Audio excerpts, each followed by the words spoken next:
In football, there are players who chase trophies, and there are players who chase identity. Neymar didn't leave Barcelona because he was unhappy. He left because he was invisible.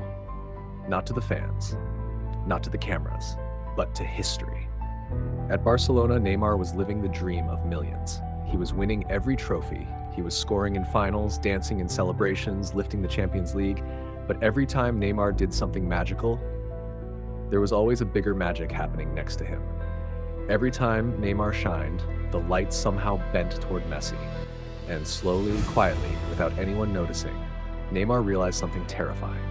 He could spend his entire career winning everything and still never become what he wanted to be. Barcelona in 2015 didn't feel like a football club. It felt like a finished story. The trophies were already polished, the heroes already chosen, the narrative already written. The Camp Nou wasn't a stage for discovery. It was a museum of greatness in motion. And inside that perfection, Neymar wasn't walking into a dream. He was walking into a structure that had no empty space left at the top. On the pitch, everything worked. MSN was unstoppable. Messi was the mind, Suarez was the knife, Neymar was the fire. They broke records, humiliated defenses, and dominated Europe. But the system had a center of gravity, and it wasn't Neymar. Every big moment bent toward Messi. Every story ended with Messi. Every ceiling in that team had already been claimed by someone else. That's where the tension began.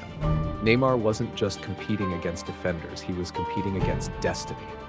Against a role that said you are extraordinary, but you are not the one.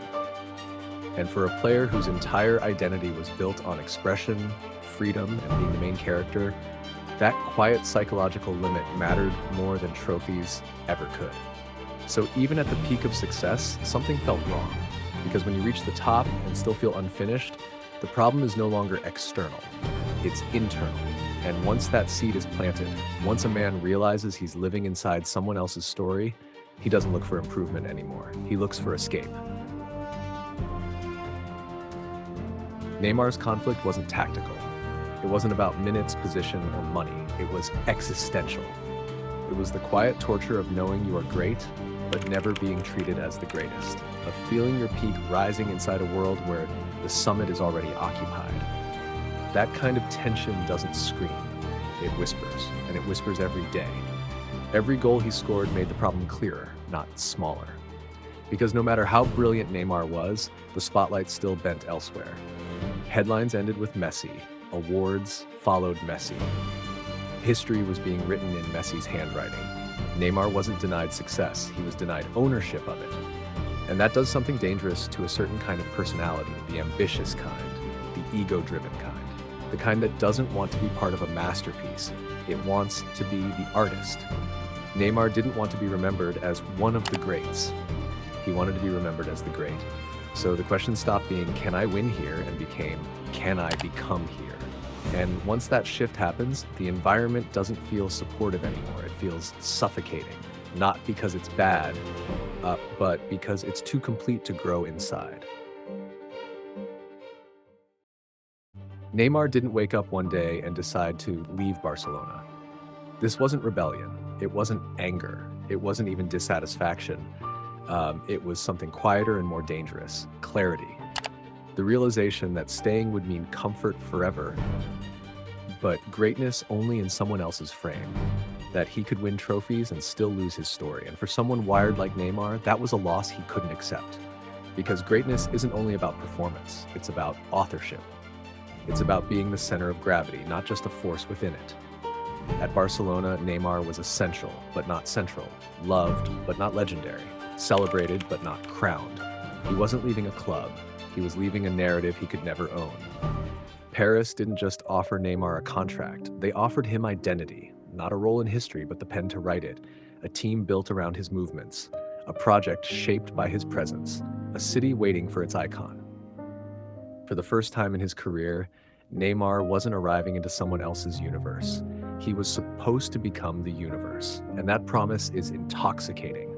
More intoxicating than trophies, more intoxicating than safety, more intoxicating than certainty, because it tells you you won't just win here, you will matter here. So Neymar didn't escape Barcelona because it was a cage. He escaped because it was a palace that wasn't his. Freedom is expensive, and Neymar paid for it with things he didn't know had value yet. At Barcelona, he was protected by structure, by rhythm, by hierarchy, by a system that absorbed pressure and distributed responsibility.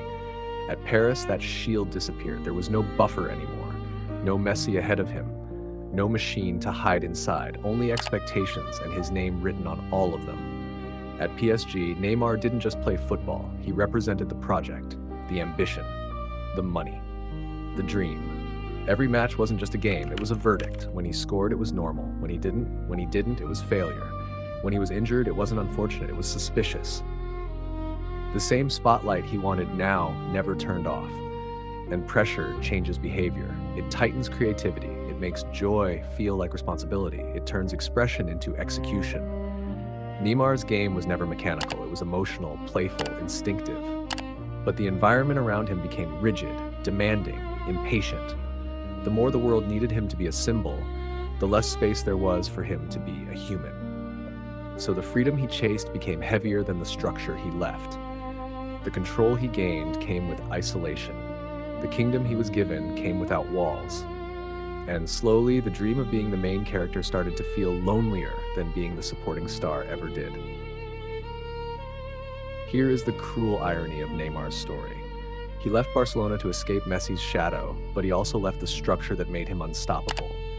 He didn't just change teams, he changed ecosystems. He traded a perfectly engineered machine for a stage that depended entirely on him. And history doesn't judge environments, it judges outcomes. He gained freedom and lost stability. He gained control and lost protection. He gained authorship and lost collaboration. And while his talent never disappeared, the conditions that amplified it did. Not because PSG was small, but because greatness is fragile when it has to carry everything alone. So when people ask if Neymar made a mistake, they're really asking the wrong question. The real question is, what does it cost to be first? What does it cost to be the story instead of part of one? What does it cost to choose identity over efficiency, self over system, ego over empire? Because maybe Neymar didn't choose wrong. Maybe he chose honestly. And some people are not built to live in someone else's shadow, even if that shadow is warm, safe, and golden. Some people would rather risk falling from the sky than live forever as the second brightest star. If this legend inspired you, hit like and subscribe so you never miss the next journey.